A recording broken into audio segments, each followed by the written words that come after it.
দুই পাশে দুই মহাশক্তি আমাদের, ভারত আর চীন। তারা দ্রুত গতিতে এগিয়ে যাবে। আমরা যেহেতু মাঝখানে আছি, আমাদেরকে ফেলে যেতে পারবে না। তাদের বাতাসে আমরা উঠতে থাকব।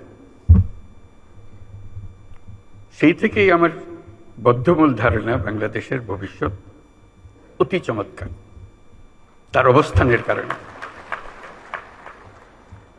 তখন দুই জায়ান্টের কথা বলেছিলাম, দুই মহাশক্তি। এখন আর দুই মহাশক্তির কথা বলি একই সঙ্গে, চার মহাশক্তি। আমাদের কি অপূর্ব সুযোগ! আমাদের সামনেই বিস্তীর্ণ মহাসাগর, আমাদের উপকূল ভূমি, সাগরের সঙ্গে আমাদের লাগোয়া উপকূল। এই একটা মস্ত বড় সুযোগ।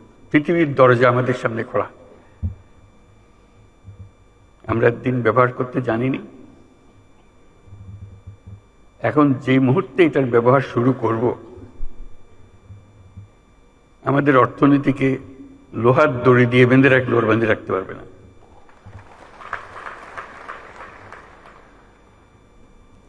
এবং আমাদের উত্তরে হলো সে বিখ্যাত হিমালয় পর্বতমালা,